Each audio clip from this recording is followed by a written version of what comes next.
Oops. Where was the intro? It was there. I didn't hear. And what is this? What are you doing? I was working on the website. Oh my gosh. Give the intro while I fix that thing. Wow, that part? No, like talk to the people. Oh, hi everybody. It's Zach and Matthew on the Not Pedal Pushers show. Welcome to the live stream. We're going to talk gear. We're going to talk high voltage. We're going to talk about our personal lives in detail. Uh-huh. There we go. I fixed it. Okay, good. I got it. That was really awkward. I tried my best. Yeah. No, that's fine. How's it going, everybody? Happy Friday. I think the only thing we've got to really talk about that's new is the new Fender Ultra 2. Oh, they'll tell us about lots of stuff that we forgot about. Probably. But that was the big release. They teased it for a long time, and it came out, and we had a good. It wasn't that long. It was like I find it all very fascinating when they put up like a graphic that said like 10-15. But it was like almost 2 weeks before that. I'm still really confused about when we were at NAMM. Was it last year when it said when Neural DSP had like a gigantic square and it just said coming soon or soon? What did they come out with? It was, I don't know. It might have been that little thing. The one they just came out with? Didn't they just come out like a pedal size, like a pedal-sized pedal? A pedal-sized pedal? Yeah. I mean, but I don't know. That felt like a long tease. And then I'm still not sure that that's what it was that came out. They'll tell us. Somebody will tell us. Somebody will tell us. But happy Friday. Oh, man. Is this... okay, it's scrolling for us. It's moving. Good. That thing, yeah. Well, how are you, Zach? I'm... Yeah. You're Zach. You're Zach. I'm good. You exist. I'm good. I went to the Gibson garage yesterday. I got a new t-shirt. There you go. It's got a screaming bird holding a Explorer on the back. Yeah, but you're always wearing a shacket or something. So sometimes I take it off. No, not nearly enough. I got my James Hetfield wig. Ah, yes, you did. It looks so good. It looks good. I like it. And I played that new. Well, we could talk about that Epiphone, the Tech, the Raptail at 55. Yeah, that's you've got one just like it. I've got a custom shop. You got a custom shop just like unintentionally just like it. Mm-hmm. That was cool. Yeah. Yeah. Nothing else. How about you? Can't remember. Can't remember how you're doing? Yeah, fine. Ready for the weekend. I'm excited about our second Saturday to be open for high voltage. See the people. Have some action in the store. We hope so. The people are gonna. Yeah, we had a good Saturday last week, so I'm hoping that we'll have another good Saturday. Yeah. Yeah. What did I play at the Gibson garage? I played that Epiphone. I was gonna try to play the Joe Bonamassa one, but there wasn't any out, and it was a madhouse. We got there a little before they opened, and there was some tour bus full of looked like very wealthy people. Oh, that had decided to go to the Gibson garage? Well, I don't know. They had like lanyards, and I walked in and I saw Mark Agnesi. What's going on? He's like, oh, it's just some like big corporate event for this company. I'd much rather talk to you. Yeah, that's saying something. Nice. Did he give you any dirt? He gave me all sorts of dirt, but I can't share. You know what's funny is that you told me, and then last night I was trying to remember what you told me, and I forgot. I forgot. Perfect. I can't wait for you. Did you like Men in Black me or something? I did. Oh man. Yeah, you can't remember the neuralizer. Can you do the neuralizer on me so I forget that I like the Buffalo Bills? That'd be really great because it's just been, just pain and torment for 40 years. But yeah, good visit to the garage. It's great. Drop some stuff off at Carter's that might be popping up soon. Oh yeah, Extra Hots will be. Extra Hots are. We're trying to coordinate a synchronized drop. That would be nice. So fingers crossed that. Yeah. We will all share this at the same time, but that will be coming soon. Yeah. And what else we got here? I think there's something behind you.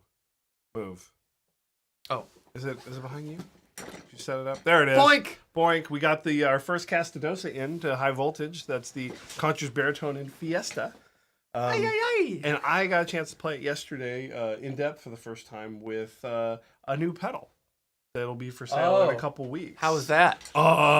Yeah. That's exactly what I like to do with it. Worked good. It was. That's exactly what I love about. Scooch over just a little bit. I feel like I'm. Am I? Just go that way. Oh, where am I going? This way. There you go. All right, sorry. There you go. That's better. Sorry, I felt. You don't have to go that far. I like being in my You're like your my quadrant, color your my color quadrant. thing, and you're the see. That's perfect. All right, but Okay. yes, we have a something that's going to be for sale in like 2 weeks. 2 weeks? Around. 2 weeks from yesterday. So figure out. I mean, you guys know. If you guys know the date, you know what's up. I got to play it yesterday with the baritone. I played it through the classic reverb because two rock. Were the neighbors gone? Yes, they were. Okay, that's fine. And it was awesome. It was break time. Don't worry, boss. Well, I'm not worried about break time. I'm worried about our neighbors. Yes, they were gone. Like, we checked. What the hell and we had a nice time. We had a real nice time. Good. Yeah. So y'all are gonna have a nice time. It's gonna be great. It's gonna be great. Yeah. Okay. Well, let's look through here and see if there's any questions, and then we gotta shout out our guy Tim O'Connell. He ran 2 marathons. Oh dang! Like, it was up here. Yeah, right there. Oh man. Banked some Dipped and Tony EPs in case I needed something to focus on at the end of the race. Oh man! Oh, awesome. Wow. Man. I get winded walking a block. I get winded checking the mail. You go out there, I'm like, it's cold out here. Woo. So shout out to Tim. Awesome. Good for you. Yeah. Let's see. 40 watt. Phil, he played the 55 Joe Bonamassa. And he said it was cool. It's heavier than his R8. He didn't get a chance to plug it in. Yeah. That's like all the Epiphones at the Gibson garage are unlocked, so you can just check them out. And then all the Gibsons are you gotta talk to somebody. Locked up. Not gonna say anything about that. Okay. Ooh. Very curious about both the new Epiphone Les Paul signatures. Would love to hear your guys' thoughts on them. I've never owned a real Les Paul, and I'm so overwhelmed with all the choices. There's a lot. There's a lot. Yeah. Well, Matt, I think that's your question. I guess. I've never owned a Les Paul. I played all of yours, and I played Les Pauls over the years. And I would say I'm a Raptail guy normally, so when I play a Raptail Les Paul, that gets me closest to what I would like. So if I ever got one, I would get a Raptail because I just like the way they feel. So anytime there's a new Raptail option, I appreciate it. Yeah. So I would be very happy about that. I think it's one of those things you really have to, with the signatures, the gold top Raptail with humbuckers. Is it Tak Matsumoto? Is that who's? Sure. I think so. Right. That guitar had a big neck, pretty chunky. Honestly, it felt bigger than my custom Is it shop. supposed to be a 58? It's a 55. 55. Sorry. So it felt it was different than some of the other Epiphone Les Pauls I played. So unfortunately, you really just have to go play them. I've found if the appointments and configuration of the guitar suits you, then usually you're going to like it. But just to get an idea of what the necks are like, try to, if you have to make a trek to a Guitar Center somewhere, check the inventory. They usually have everything online, so you know. Just go try some. And then hopefully you can get a better understanding of what it is you're looking for. But Les Pauls, I mean, I love Raptails too. It's kind of hard to beat the classic, ABR1 tailpiece sort of situation. That is the classic Les Paul sound, in my opinion. But there's a lot of options. So figure out what feels most comfortable for you to play, and then you can start worrying about pickups and colors and things. Always time to mod. Yeah, easy to mod. Yeah. Easy. Oh. We always have a lot of shacket conversations around here. A lot of shackets. This is my new favorite. This is my favorite article of clothing I own currently, and it is a Lucky brand military style jacket. Looks good. And I genuinely, if my wife is watching, she can attest to the fact that I just talk about how everybody has that one article of clothing that when you put it on, you're like, I feel like me. I'm wearing mine currently right now. This one? Is it this? It's my Lucky jean jacket. Oh, we're both lucky, huh? Yeah, and then when I wear it over my like a hoodie, my urban mullet, as I call it, then this is when I feel like the best. And I got It's Novo and Fano. And I got Fano today. It's all Love Dennis. you, Dennis. Call me. All Dennis all the time. Yeah. Oh, by the way, shacket, great word. Love shack. I'm going to share something with the chat here. Yesterday, my 4-year-old daughter said to me that one of the kids in her class didn't shart today. Did not shart? Did not shart. Okay. And then I had to ask her, how do you know what the word shart means? You're 4. And she said one of her daycare teachers used the word. And I said, well, what does that mean? Please tell me what the word. And she's like, it's when a kid poops their pants. Oh, that's not it. I said, that's not it, but I'm not going to discuss this any further. You're like, teacher's wrong, kid. But I was like, I mean, but, you know, I don't know if you could really teach the nuances of the sharting to a 4-year-old. Probably. Absolutely.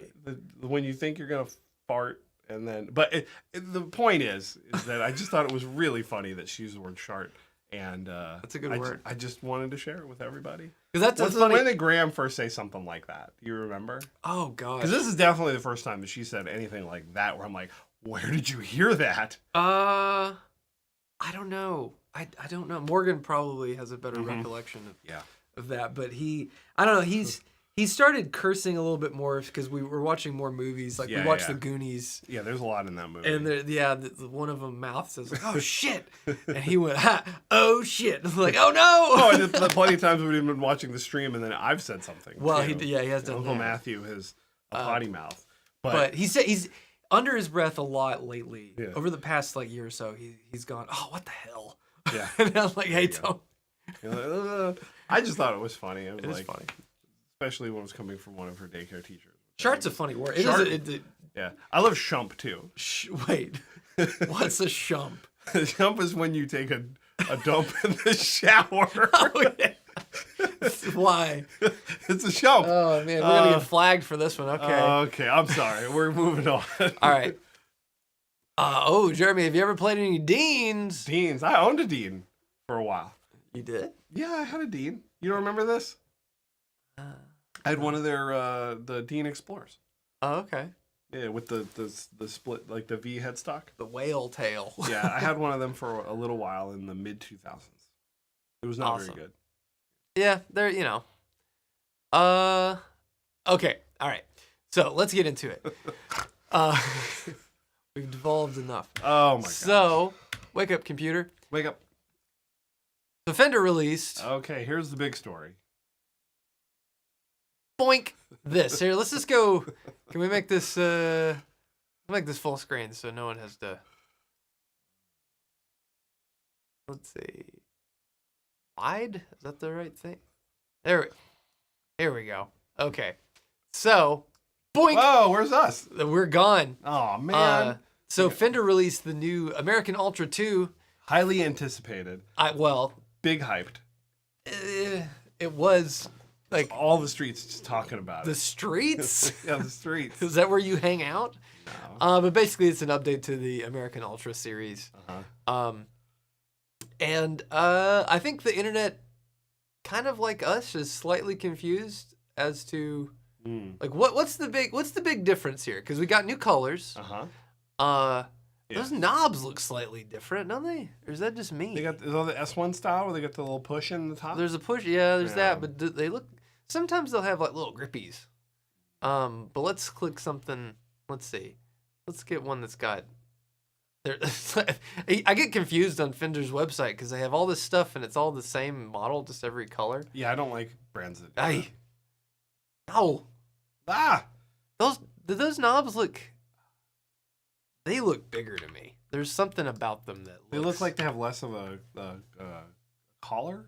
Like this you know looks what I mean? It looks bigger around. Yeah, it's like less of a collar on it. It's like it's not as little skirt, little skirt, or big skirt, yeah, big knurl, a little skirt, big. It's like a rejected cake song. But basically they've. I think that for me, and I'm not going to dunk on anybody that works in the marketing department at Fender, but a lot of use of the word innovation. And I'm curious to what you think, Zach, that is innovative about these guitars.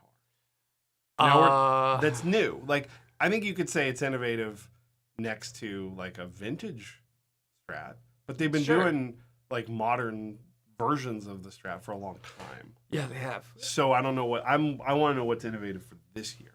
So it has new Ultra 2 noiseless golly, what a name. Ultra 2 noiseless vintage Strat pickups. Advanced technology, S1 switching. An advanced S1. What does that mean? So it's a stacked coil. The top coil wound around an Alnico 5 rod magnet. Okay. So okay. So I guess sometimes these are a stacked magnet and probably using ceramic. Okay. But this is it's more of a true vintage pickup with a dummy coil or a coil underneath. Has a built-in treble bleed. Okay. S1 switch adds the neck pickup to any switch position, so you get your Gilmore on. Okay. That's like, I don't know. That seems a little, I don't know. Compound radius, ebony or maple. So it's just ebony. No rosewood. This is ebony. Ebony. Okay. Huh. Interesting. If used all that rosewood for the Ventera 2 series. Used it all up. Yeah, okay. But yeah, I'm not sure what makes these so. Let's see what the chat says. Let's find see what the chat says. Can we go back? How do we go back? I don't know, man. You're driving. How do I get back to this? There we go. Okay, let's just hide that for now. Boink. So, yeah, what do you guys think about like these new Fender Ultra series? Yeah, I mean, I'm sure they're perfectly wonderful guitars. I'm sure it's fine. they're very nice, but and I think that there is a market for people that want a very modern guitar from Fender.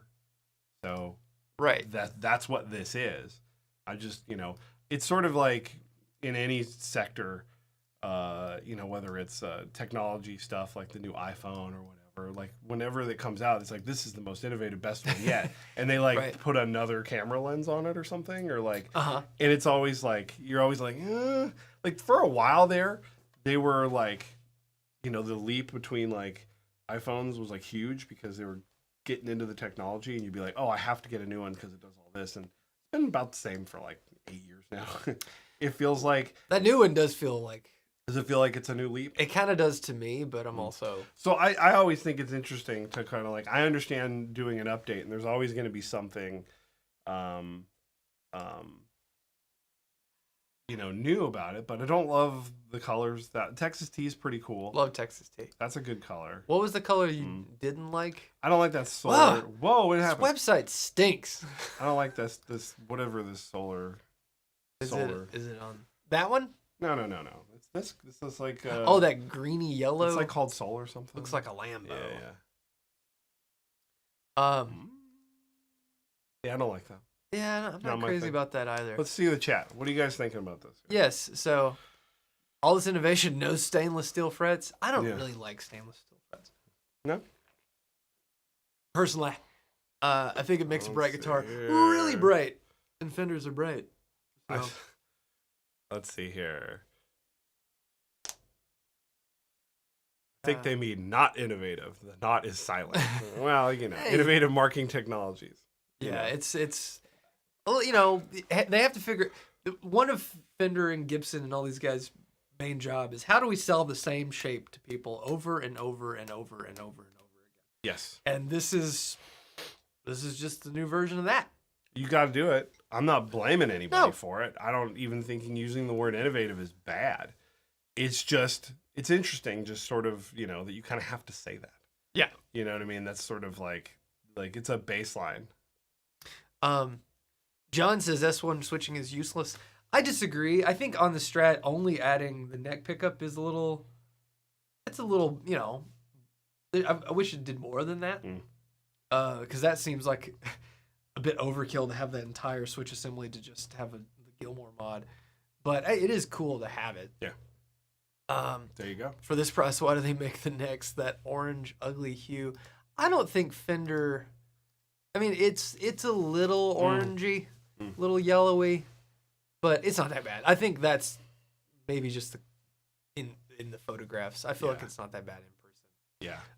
So one thing they did do in this series, they brought back the Meteora. Is that had that gone away for a little bit? I think so, hadn't it? I don't remember. This guitar I think this one with the double cream pickups is kind of cool. I like it. But I do think the rad. headstock is way too small. These are them big ones? It needs a big headstock. Yeah. Like, yeah, big. Cool. Yeah, I like it. Double cream. But fun. I don't know. Yeah. There's a lot of some people talking about how they'd be more interested if it was more vintage spec, which, you know. I mean, that's kind of the point. We got a super chat. And I do feel like it's good to have both, right? It is. Are you troubled by strange noises in the middle of the night?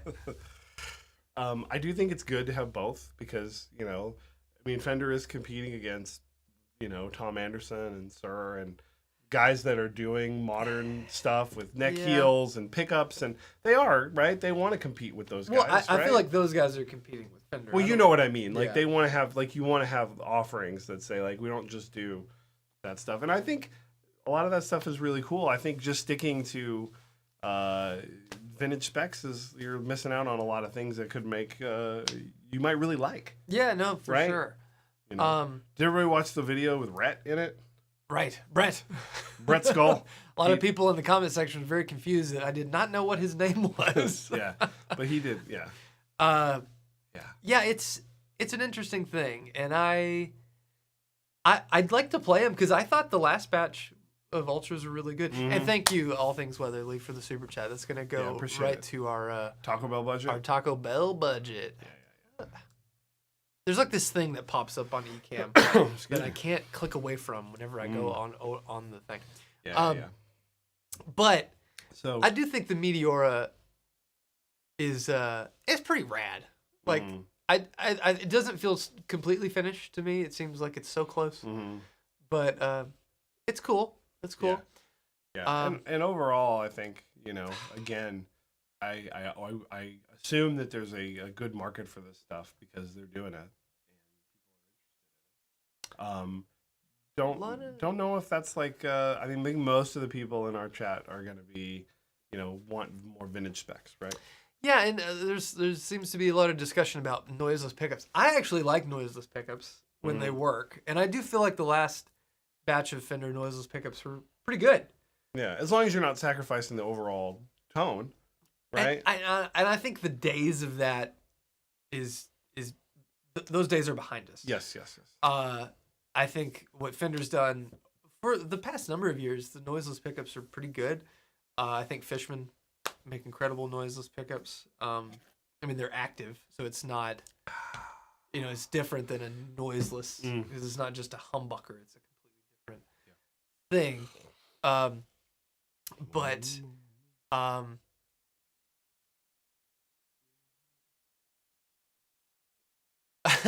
Okay, so let's put that up. Phil says, if you need noiseless pickups, what is that? I don't know. If you need noiseless pickups, you're spending too much time not playing while there's a guitar in your hands. I mean, I do get it. I get what you're saying, but also, you know, if you gig a lot, like I've had gigs where a single coil guitar would not work, and it just, you know, you battled hum and stuff. So, you know, and these days too, a lot of people are probably plugging into modelers or DSP and instead of having to worry about a gate, you just have a pickup that gives you that classic single coil sound without the hum. And I always bring stuff like this up, but like usually when somebody is trying to make something like that, it's because it's a requested feature. That there's enough people that want that. I don't think it's a useless thing. It might not be for everybody, but somebody wants it because they keep making them, and so people are asking for it. Yeah. So let them have it. I don't mind it. I think it's one of those things you just have to play it to see. But I'm curious. This is not a guitar that I would be, you know, I'm not like looking for my keys to go play it. Yeah, who's into this stuff? I mean, somebody has chat? to be. That's what I'm asking. Anybody in the chat looking at these guys? Anybody want any of this stuff? Anybody, you know, I mean, we're not a can't even think of what I want to say. I can't I don't even know what your the entire market for guitars is not in this chat. There's a lot of people that want a lot of different stuff, but you know, I find it interesting when stuff like this pops up and like we're all like, nope. Everyone's like, nope. Yeah. Interesting. A lot of people talking about use your volume knob for a reason. I mean, okay, like I get it. There are answers to everything, right? But you know, Matthew's right. They would not put that there if people weren't asking for it. There's definitely situations where there's innovation for innovation's sake, and I'm like, who is this for? Yes. What does it exist? Robot tuners, everyone. We'll always have that to bring up. VG Strat. We'll always have things to bring up. Noiseless pickups make sense to me for people that are into it, and as long as the tone is still there, then it doesn't hurt nobody. Yeah. Right? That's the way I look at it. Doesn't hurt nobody. But I play super noisy. Usually when I'm playing, there's a nice when I stop, right? Because I got fuzzes on and stuff. So like, it's not my market, but like I don't play like that. So there you go. And maybe it's not even maybe it's not even for the people let's go. Maybe it's not even for the people that play with a lot of fuzz. Let's do that one. Chicken Little. Is there a model of guitar that you find gross or ugly? I love gross. Gross is, That's like very it's worse specific. than ugly. Yeah. I think worse than ugly. So is it like we talking about the shape itself? You know? I have to. So all right. So what's the model guitar? We're gonna get that Zach hate train flowing right now. A guitar that I find gross / ugly. Yeah, ugly. Yeah. Nothing we carry. Oh, you know, well, that's true. Go to highvoltageguitars.com, folks, and check out the inventory we have. I think those weird, I can pull them up. You want to pull it up? Yeah. So, he seems like a great guy. Uh-oh, we're going to blow somebody up right now. But, those Zach Wild audio guitars. Oh, okay. Are like, I mean, I don't know. Okay. Like some are fine. Like this thing, the Blood Eagle, it's okay. I mean, I don't think it's great. It's cool. Great name. And I don't mind this one. The Barbarian Norse Dragon. That's cool. Pretty cool. But there's one with like this one. The Les Paul that's got like I don't even know if I put that on screen to give people migraines. Yeah, it's like a magic guy. This one, with this little cutaway that looks like a flame. That's like, you know, like a cartoon drawing of a flame. Don't like that. I really don't like that cutaway. Like it really bothers me. I don't even mind this little like ducktail thing down here that he's got going. Like that doesn't bother me. Although I think that would make that incredibly difficult to set anywhere other than a stand. Why are you putting your guitar down, bro? Yeah, it's not. I'm pretty sure that's what Zach would say. Don't put your guitar down, bro. It just sound more New York. But that really bothers me. A lot. But like a guitar that is like outright ugly.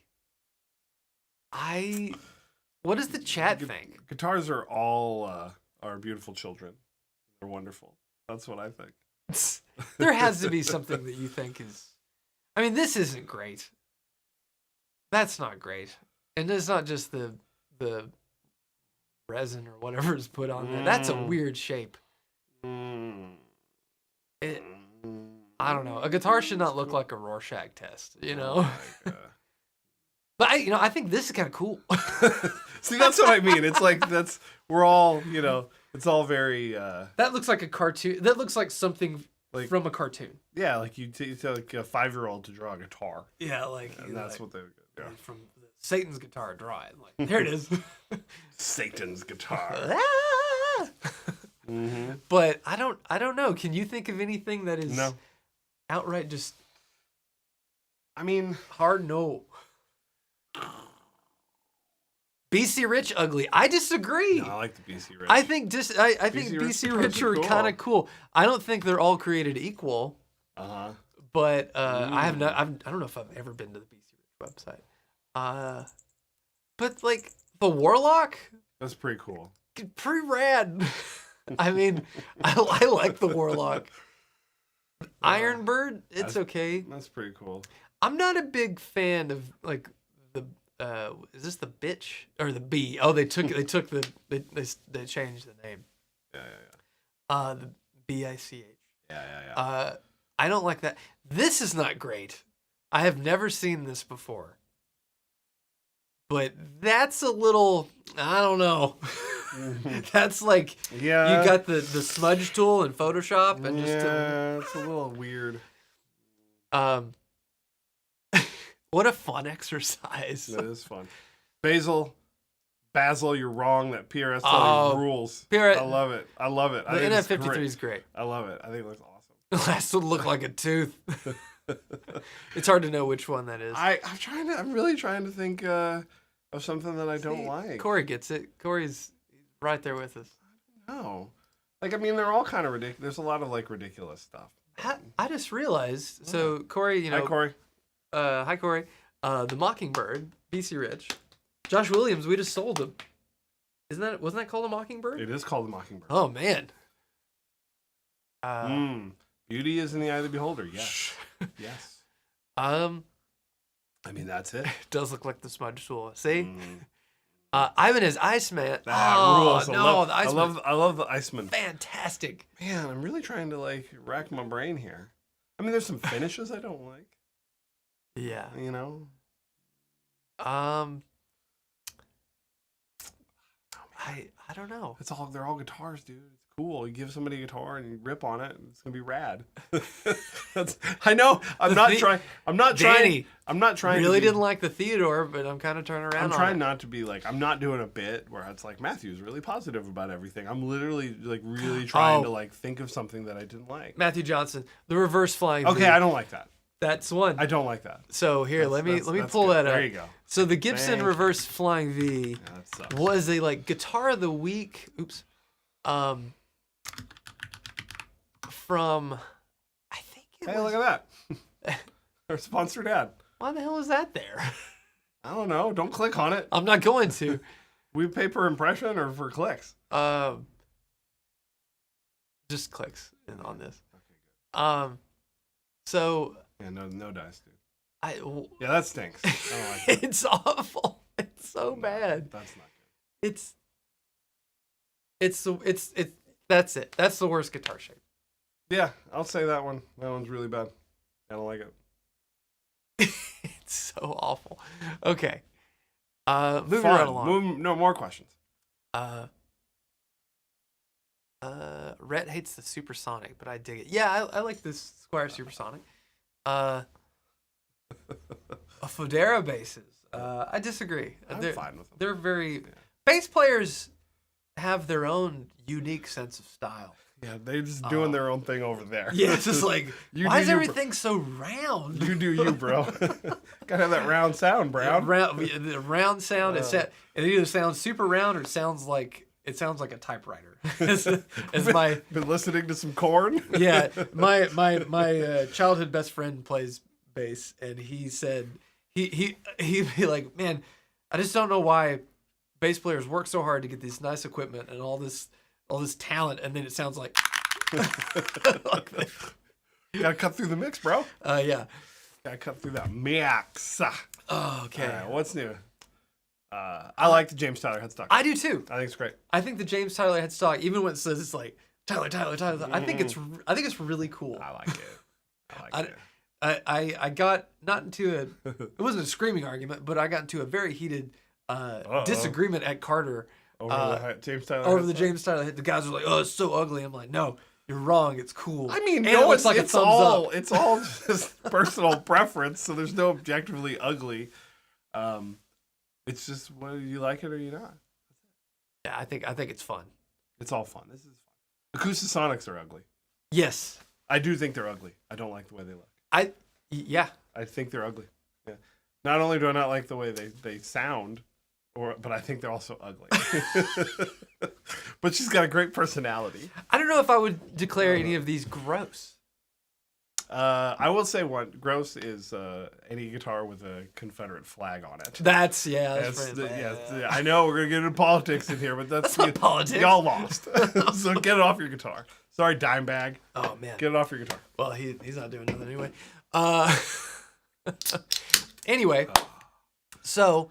I just want to hear Matthew talk about Castadosas and why he likes them so much. Okay, let's hear Matthew talk about it. I try not to smack this one. Was this there? Did you do that? What are you talking about? There's a big ding on it. It's a distressed guitar. I want to talk about Castadosas. Why do I like them so much? I think it truly comes down to how they sound. I think that, to me, there's a lot of really good guitar builders that build wonderful instruments that feel great, wonderful necks. They play awesome. They're set up beautifully. They look awesome. But the Castadosa tone, what Carlos is going for with his pickups that they make in-house, him and Stephanie, that to me is the secret ingredient. Did you drop tune this? No. Did Jeff? No, it's okay, B2B. Okay. But that to me is the number one thing for me is that there's a quality to what Carlos is digging as far as like the way they sound. And, I'm not that articulate when it comes to, describing pickups. Like you're good at it because you're a pickup guy. Like how would you describe like the pickups in my Mariana Standard? They're very PAF-like. I mean, they have the clear note separation and the power that you would want out of a good PAF while not being overtly thin. They're still very punchy. Yeah, and I think that's why I like them a lot is that there was like some really there's a lot of really good stuff that I could do on that guitar that I've never felt like I could do on a humbucker guitar before. Like middle position stuff, cleanish tone that like I was like surprised when I would hear it, and it made me a better guitar player immediately. Right. So that's why I like them. I mean, I love the aesthetic. I love Carlos's story. I love getting a guitar made by one person. That's amazing. And I think the neck shape, he does like a soft V transition that I think is to a C, which is the Carlos neck. The Carlos neck, which is kind of, and I love the fact that Carlos doesn't offer anything else. He's like, that's the neck that you get. Yeah. And I like that because I think he's really proud of that neck, that it feels like that. And I also love like how many iterations of these pickups that he said he went through to get it right. And he says that these would not sound good on a regular guitar. They are designed specifically and wound for a baritone. Yeah. The fact that I can put it on the neck pickup and riff as hard on that with heavy, and it's low, but it's clear and punchy. Like it blows me away. And I was playing mine last night and I was like, I didn't realize I was on the neck pickup. Stop shaking the neck. Sorry. I'm so Kira excited. and Gina. All right, move Super on. chat, $5. Here's $5 to put towards an Eastman SB 59V. Thank you. So I'll stop talking. I'm sorry. I was going into it. No, it's okay. But you got to play one. Come down to high voltage. We got one for now. It should go soon. It's like way lower than you think it would be. Yeah. Because like you immediately get. It's like it sounds low, but then you're. Yeah, it's great. Excuse me. Let's see. Oh, Corey sent us the Linder Locomotive Fort, the thumbs up headstock. I've seen this. Yeah, I've seen this. It's an actual thumbs up. Yeah, it's awful. I love it. Yeah. Yeah. But I think the James Tyler headstock is kind of excuse me, like a thumbs up. There you go. DK Donkey Kong. What is your 3 top Klon clones, not including your own? The KTR. That is a Klon clone. No, I don't know. Excuse me. I don't know if I've ever played any elect as much as mine. I think we got another super chat. Did we? Go all the way down.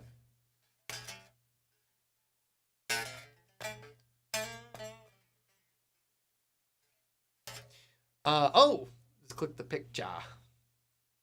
Super chat. All things Weatherly. Thoughts on the Bogner Shiva? I just got one, so far love it. Just working on what pedal pairings work best. So the Shiva rules.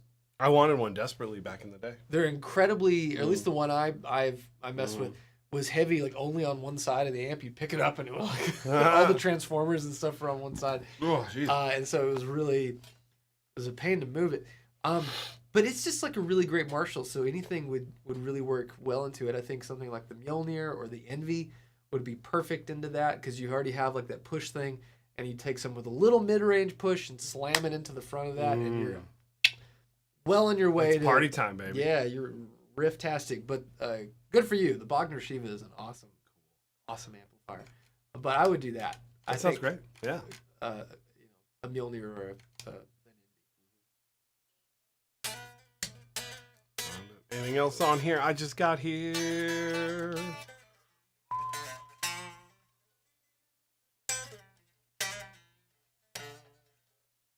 I have a Paris Vela.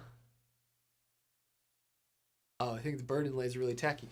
I disagree. Bird inlays are cool. Love the bird inlays.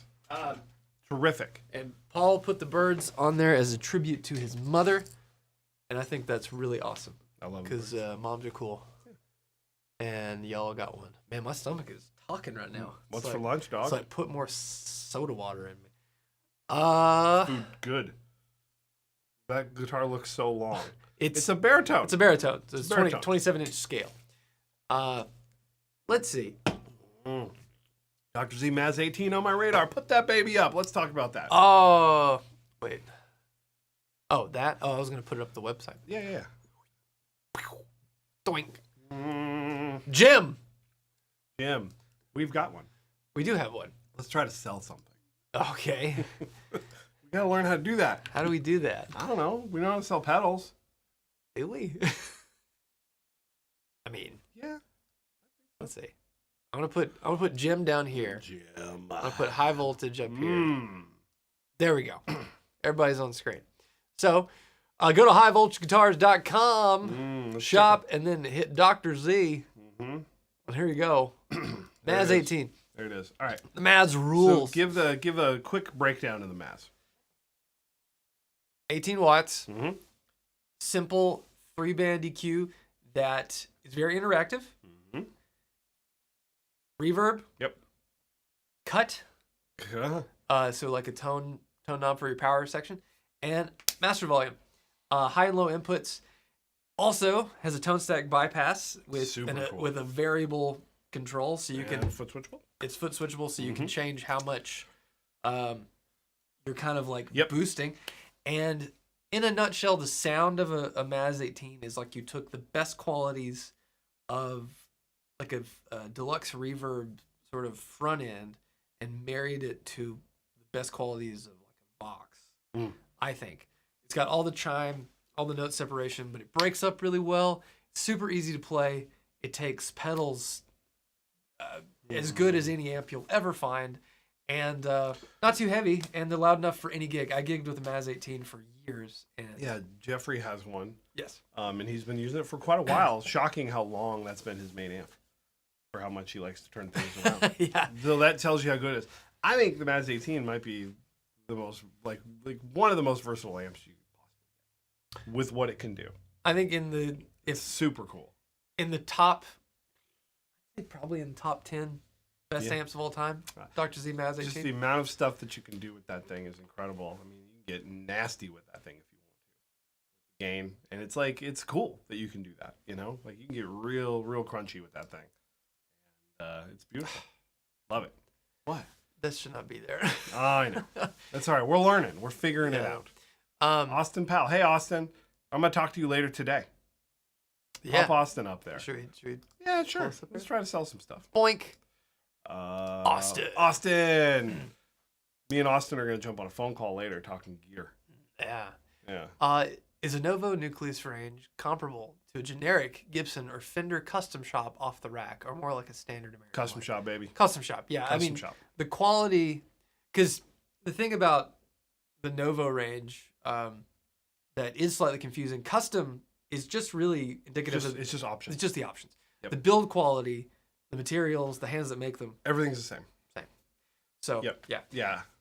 So, I think the closest analog that we could compare Novo to would be Fender Custom Shop. Yeah. And I think Fender Custom Shop are fabulous, but I do think that, I mean, Matthew's played more Novos than anybody except for maybe Eric. Eric would probably who sets them up. Who sets them up? Yes. But I of all the ones I've played, and I've undoubtedly played 100 or more. They feel as good as any custom made instrument from any of the big manufacturers you'd ever find. Gibsons feel totally different. Yes. But the Novos, if I had to equate them to something that was more familiar to the general populace, Fender Custom Shop. It's Fender. But the finesse and the detail on them is so I think that, like, price-wise, especially, like, Sarah's Chase $36.99, that's amazing. Yeah. Considering where it compares to. So, get in there before they have to keep raising their prices. Yeah, because that Esquire that I got recently was like $4,500. And you can get, price-wise, you can get Novo up there. You can, you get binding and blocks, sparkle finishes, things like that. You can get over $5,000, depending on what your options are. But the bare bones stuff that's just really awesome is usually, like, I think the Mears J is $41.99. That's a semi-hollow guitar, so it's going to be a little bit more. But the things that really get it the way crazy is the really just the aesthetic. Yeah, it's all aesthetic. The sonics and the playability and the build quality is all the same. So yeah, great question. Matthew's very excited to chat on the phone. Mm-hmm. I see High Voltage doesn't carry of those mini wahs. No, we're just sticking with normal size wah-wahs from Dunlop. Love Dunlop wahs. Honestly, they're fun. For the money, great. There's some of the best wahs you can buy. Yeah. Oh, here we go. Thinking about a Gia. Oh, Hunter. Right there. Hunter, yeah. Still thinking about the Gia that we have. Way more unique than you were expecting. The Carmen Gia, the one we got. Here, hold on. How can I do this more comfortably? Here we go. Doink. So the Carmen Gia that we spec'd out is a 210, which is not common. Normally they're a 112 combo. And the new Carmen Gia has master volume. The Carmen Gia ready for my third one. Yeah, I've had two before. Or no, sorry, I've only had one, but I had for a long time. Yeah, I had two before. I'm ready for my third one. I got my first Carmen Gia for a song because it was. I got mine for $700. Yeah, I think mine was like $750 or something like that. Yeah, it was beat up, the one I got. But like, there's a reason for it because they're just so great. So, these things are so simple they don't even have a standby switch. 18 watts, volume, which is your input gain, tone, which is a totally unique tone circuit, and the master volume on the newer ones. Ours has it. We went for the 210, so it has real tight, punchy sound. It fills a room without peeling paint. Yeah. And the cool thing about the Gia is the tone knob is less of like a traditional low pass filter, where it's not like a normal like tone knob like rolling off highs like on a guitar. When you put it all the way left, it does kind of like a darker. Or no, left is bright. Left is bright. So it's like it kind of turns into like a mid-forward bright AM radio sort of sound. And then as you bring it up, it sweeps through this frequency where it gets really fat and woolly on the other end, but it's not just this high-end shaping thing. No. It's really interactive, and it totally depends on your guitar and your pedal board setup. But it's super fun. I love them. I gigged one for a while, and I played at the basement here in Nashville, and I've told this story to these guys, but I don't know if I've told it on here. Sound guy at the basement threw a 57 on it. He's like, okay, guitar, let's check it. I did everything. I tweaked it a little bit, and he's like, that was the fastest sound check I've ever had with an electric guitar, and it sounds incredible. Like, you're welcome. It's Dr. Z. And the only reason I got rid of them twice is because the master volume. And now it's standard. Now it's standard. So plug P90s into that thing and crank it, and you're gonna have such a good time. Really it sounds so good. What would you say? I love it. Is your oh God, what favorite amp in the shop currently? Right now? Yeah.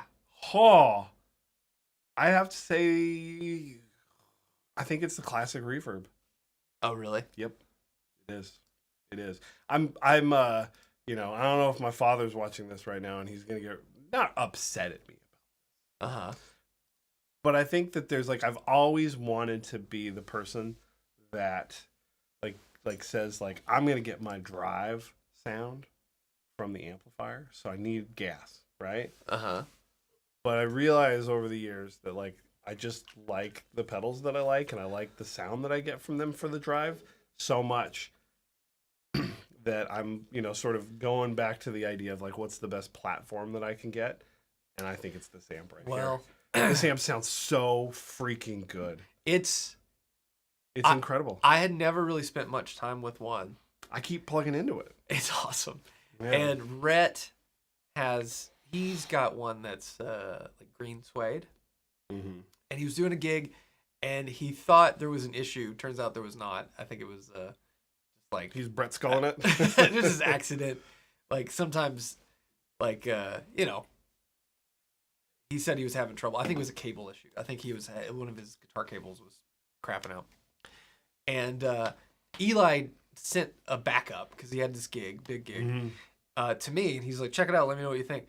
And I opened it and plugged it into the Joey, the 310 cab. And it was just completely shook at how remarkably good it sounds. Because it's so much more. I think you hear the name Classic Reverb and you think, your dad text you? He did. He just texted me. He said he's good. He's good. We're good.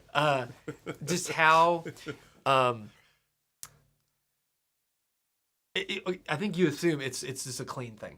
That's what I was getting at, yeah. But it's so much more than that. Because it's not, by no means would I say that it is a clean, dirty amp. No, it is not. But it has the perfect amount of push, and it has compression, even though it's still clean, to where you can play a note and it doesn't feel sterile, like it's just gonna just fade away. Yeah. It's just, it hangs on and it does everything you need. It truly is it's just a marvel. Yeah, it was just it feels 3D. It feels like, you listen to some stuff and it feels like it's coming this way. This amp just feels like it's going this way. So it's just, I always want to be, there's that dream of being the person that gets all of there. But I think the sounds that I hear for drivers are from pedals and fuzzes. And I want the best 3D. That's the music you like. It is, and that's this. I just keep coming back to it. I plug into a lot of stuff, and they all sound really good. They all got a lot of there's every amp we have sounds really good, but this is the one I keep, which is annoying. But this is the one I keep plugging into. Like yesterday, I won't say the pedal, but I plugged that into it so I could hear it. And then when I turned it off, I was playing through the baritone. I was like, ugh. Still good. And of course it was. That's the baritone. thing. It was so good still. That's the true test of an amp. You turn all the crap off, and if it still works, yes, you're it's a good amp. Jim is asking, Dr. Z, old school point-to-point wiring, no printed board. So, Dr. Z, let's clarify something. Yes.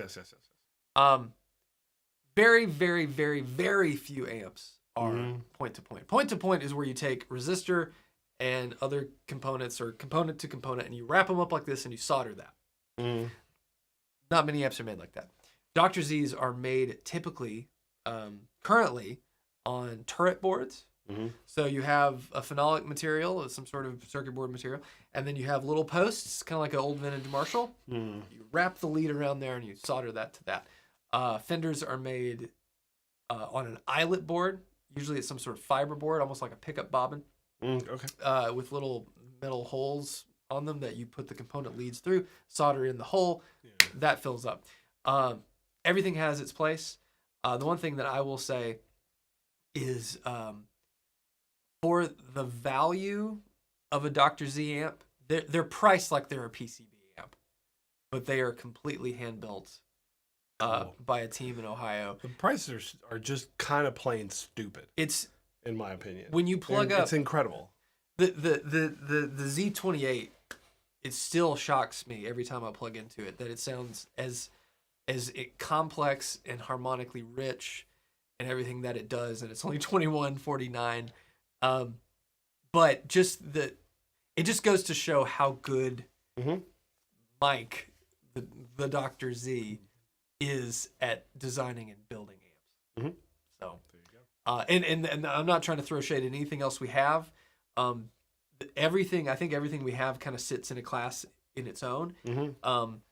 But if an amp builder out there said that Dr. Z's there's not an amp builder in the world that I would imagine would say a Dr. Z is not underpriced. I think that they are the best deal. Yeah, it's incredible. I think they're probably one of the best guitar related deals being made right now. Yeah. The value is very high. What's your favorite amp from the shop? Is it still the Z28? Man, every time I play the TS1, then I get kind of.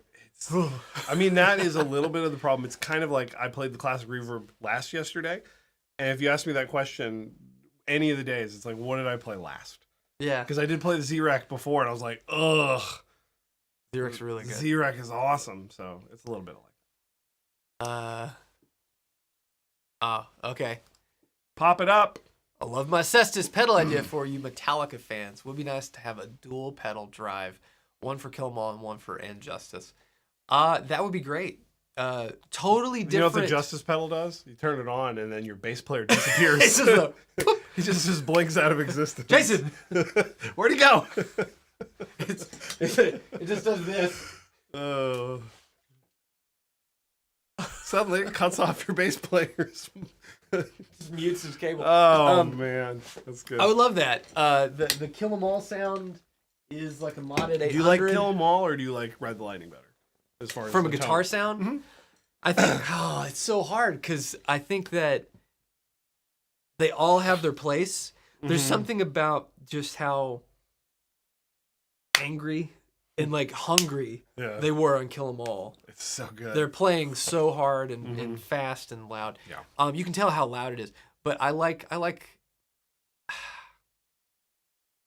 think Ride the Lightning is my favorite Metallica guitar sound.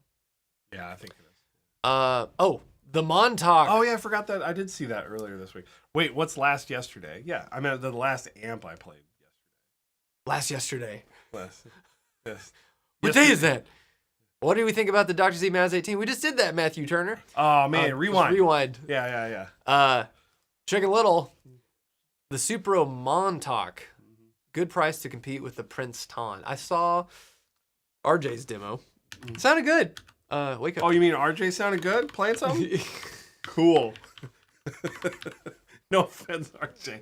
I was like, that's always my favorite. See, RJ sounded good. I'm like, yeah, well, he's really good. He fart in a box? Sounded good. RJ's funny because there have been a few times where I've texted him about something. He's like, hey, what do you think about that thing? I saw a video you posted a few weeks ago. He's like, I literally don't remember because there's so much stuff. So the Montauk. I did a demo for that? Yeah. And he's like, send me the video. I can't remember. So it's a 1x15, 15 watt with a reverb, and it does have a master. Oh, okay. And the reverb's got level and dwell. So pretty cool. I would be curious to try it. I do think some of the new the Grill Cloth or the Tolex, whatever. I do think some of the newer Supros in this format are a little better than some of the older ones. This is kind of like the Black Magic sort of cab, a little smaller. I think they're really good, but I have yet to play it. I will say that I don't. All the Supras I've liked the most did not have master volumes. I feel like the master volume kind of sucks a little of the character out of it. But for $1,000, kind of have fun. Yeah, why not? Hey, G. Smith got one. Man, I love G. Smith. He's so cool. The amulet. What is all this? When did that come out? What is this? It's cool looking. I love the look of this amp. Amulet. The amulet. Take back one Kadam for. Sorry, I had to make a Indiana Jones reference. Okay. Well. What else we got here? We've been going for about an hour. Nah, let's keep going. 110, Neil. The 15 watts. I don't know what I said. Let's see. I don't think there's anything. What else? Anything else anybody wants to know? I had to stop listening to RJ and Pete Thorne demos. They do just sound great. There you go. Yeah, you just put it on. It's just like you just put it on the background. Give them the views. Give them the views. Smash that like button. Yeah. No one talks about my great haircut. Are you reading something right now, or No. did you actually say that out loud? No one said anything. Did you get mad that I didn't ask you about it on Yeah. the show? I'm sorry, man, because your hair looks nice, but I saw it yesterday. I'm kidding. It looks good. High and tight. Look like Brad Pitt and Glorious Bastards. Oh yeah. Aldo Rain. Aldo Rain. What a great character. Well. Oh, here we go. Jim's got all the questions. Jim. If I went for a throwback set, which set's for early 60s ES325? Oh, I think you know, bro, because you got him in yours. I got them in my 59, which is technically not correct, but it sounds good. The ER Customs, they have short El Nico 5 magnets, which a patent number pickup from 1961 would have been a short mag patent number pickup. Essentially the exact same thing as a PAF, but with a different sticker on the back, and the magnet is about that much shorter on each side. All the Supro amps are too quiet. Here, the Magic Man. Why does my SG not go out of tune? Everyone complains about Gibson's tuning stability. You're not playing it hard enough, bro. It's an SG. Get after it. That'll make it go out of tune. The idea that Gibsons don't hold tune. When did that's a? I don't know when that started. I mean, I don't know. There was definitely a. There's okay. All right, get in there. So there is something to this. Because the shape of the Gibson headstock, while beautiful and perfect, honey, you're beautiful. You're perfect. There is an interesting angle that comes from the D and the G, where it puts a little more tension in the nut. So if these aren't slotted properly, they'll bind, and that's usually what causes it to go out of tune. It'll get stuck, and then it'll ping, or But if your guitar is set up right, if the nut is slotted correctly, then I've played multiple hour-long gigs with a Gibson Les Paul and had to tune, this normal tuning in between every other song or so that I would do on any guitar. Yeah. So it's all about that. So if you're having trouble, check this out. Also, Robert Baker and he posted a video about how to fix tuning instability on Gibsons. And I do the opposite of what he does. He winds very little and goes up. I wind all the way down to the bushing and go down. So there's more of a break angle. Oh, okay, so you want to get as low as possible. Like having a string tree and keeping it down. Okay, yeah. So you wind it, because usually how I restring guitars, Matthew would know this because he doesn't watch me do this all the time. Or because I go restring his guitars in private. So like most strings, I'll pull the string to the next tuner. I'll pull it tight, take my finger, pull it to the next tuner, then pull it down, wrap it, and wind it. So I just get a couple winds on the post, except on the D and the G. And on those, I'll pull about double or 2.5 the times the distance between like these. And so you have a little bit more string here. Then you pull it back, wrap it, and then wind it all the way down to the bushing. And that gives me the best tuning. There you go. Wound third helps, non-human. I've never played a guitar with... Well, I've never played a modern guitar with a wound third. The nuts aren't cut for it. Okay. All right. There you go. What else? Jack Antonoff guitar. We covered that last week. Yes, we did. People know they can go watch these, right? I don't know where to find them. Go watch the previous episodes. You need something to do, or you just want to put something on in the background and help out your friends. Just go press play. New Gibson studio models, think they're cool. Ooh, Z-Lux. We're getting all the Z questions. Oh, man. Okay. Z-Lux rules. Okay, this will be the last one. Last one for what? For the show. Aw. Oh, we got one thumbs down. Mom. She always shows up at some point. Yeah. Deluxe it up, bro. If it was my mom, she would be like standing behind us cheerleading. I know. She is. And she would embarrass me at every gig. She would show up and just be like, "Woo, Zach!" I'm like, oh my god. So how does the Zelux compare to the deluxe reverb that I modded? Well, I'll tell you what, it's a lot better. Which one? Huh? Which one? My deluxe reverb. Yeah. Or no, the Zelux is a lot better than my deluxe reverb. Thank you. Sorry. The deluxe reverb is great. Yes. For what it is. I traded a DOD 250 and a Pro Junior for it. Nice. For that, can't beat it.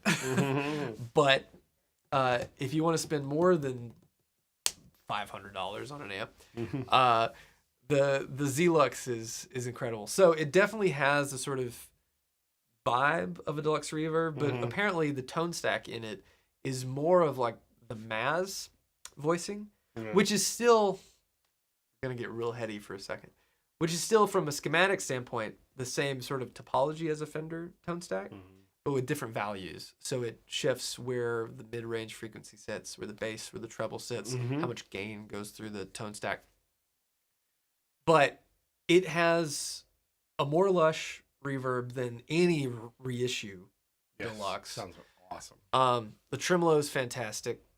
It having a master volume lets you really get pretty much every color that you could possibly hope to get. Yeah, it's got some grit to it too. It breaks up beautifully. It does break up. It sounds great. And then I think it also has a full and a half power switch.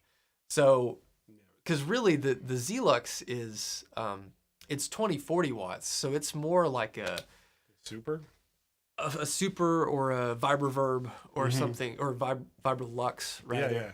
Pro. God, there's so many. So you can get that headroom if you need it. Yeah, which is nice. So how Z has voiced the amp lets you crank the master and then put the input volume all the way down, keep it super clean. Or I like it pushed. I think it sounds really great. Great, man. We had a guy playing my Nobles ODR1 into it. Yeah, my guy Mike came by on Saturday. My guy Mike. And he was just wailing on that thing with the Solus F1. It sounded great. Yeah, sounded like the best F-style amp possible. It's really awesome. And it also still has the tone stack bypass 2 with the variable knobs. There's like... It's the kitchen sink. I think the Zelux probably has the most features of any Dr. Z currently in production. Yeah. Especially with the tremolo and the reverb.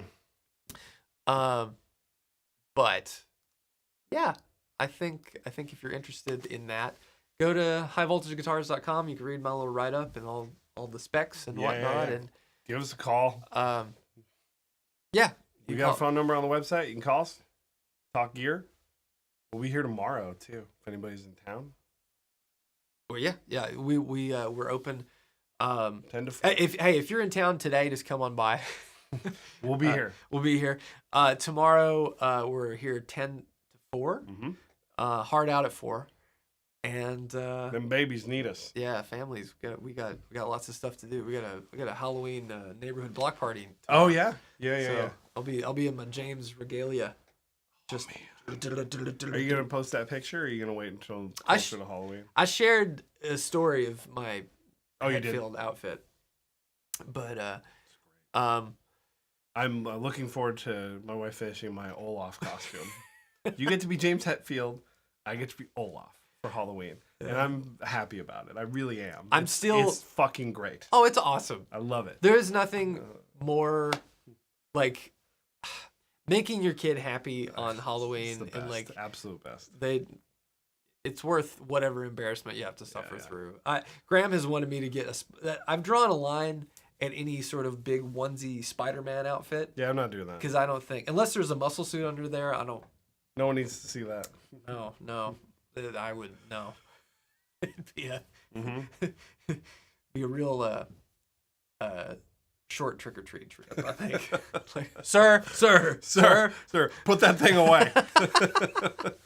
Anyway. Oh man. Okay. But I'm going to see Isabel the Ryman on Sunday night. So Tone Time popped some last night, and I specifically told him no spoilers on the set list. So I'm excited to go. It'll be my 6th year in a row, besides the COVID year of 2020.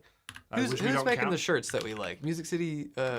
Music Valley Archive. That's it. Okay, so they got a shirt for the show, and I'm going to try to get to the merch table soon enough to get one, because they made one for the Ryman Run, which is super cool. Yes. So if you guys, this is the coolest. The Briley Speedway is the best one. So these guys, we met them at the East Side party. They knew Mythos and everything, and they did a shirt for the East Side show, which was cool. They're awesome. They're incredibly cool people, and they make awesome merch. Very Nashville-centric stuff. All Nashville-centric. Yeah. Briley Motor Speedway, this was actually the idea of my barber, which is hilarious. Yeah. And if you're in the Nashville, or you live in Tennessee, a lot of these things will hit home. But their stuff is great. And the really nice shirts that they print them on. They're great. And we are, I think we're going to do one with them. I would love to. I think we've got an idea for a shirt. I want this one. Bell Witch one? The Bell Witch long sleeve tee. Yeah, I have the raccoon one. You put that one up. I have this shirt, which is amazing. He's wild. The Tennessee State animal is the raccoon, which is amazing. That is. Did you know? Yeah. Did you know that before that shirt? Yes, I did. Okay, good. My wife was born and raised, so I know a lot of Tennessee. What's the Tennessee State insect? Yes. Marcia Blackburn. You teed that one up, bro. Oh. You had to know it was coming. I thought you might know it's the ladybug. Oh, yes, God. Frankie Holt. He has been doing REM tracks. That's what I hear. So I don't know what he's played so far. I don't know what we're gonna get, but he's been hanging out with Michael Stipe a lot. So as we'll end on this just as a fun Zach fact, one that I don't know if I've ever shared. With you are the Bell Witch. I'm related to the Bell family, who is haunted in Adams, Tennessee. So the Bell Witch, I have a direct lineage to that family. That my grandmother on my dad's side was a Bell, and that she knew exactly how to trace it back to the. I think it's the only. The Bell Witch case is like one of the few things actually recognized as a supernatural event that's recognized by the U.S. government. Super cool. Which is Anyway, there it is, the Bell Witch. Bell Witch. Go to mythospedals.com. Check out all the pedals that we make. Sign up for the newsletter because we have some really amazing stuff. I mean, if you're paying attention, it's like, you might have seen something in the shadows. Yes. But also go to highvoltageguitars.com. Sign up for the newsletter. If you can't nab a guitar or anything, we have some really cool merch. And we always throw in a bunch of stickers and picks and swag and whatnot. So if you buy a hat or a shirt, we'll hook it up. And thanks, guys. We'll see you next week. See you tomorrow. See you tomorrow. Also, come on down. October 25th at the Underdog. Oh, yeah. Two Rock Hang. There'll be posts about it on socials. That's next Friday. Next Friday. Come hang with us at the Underdog. Anyway, see you guys. Bye.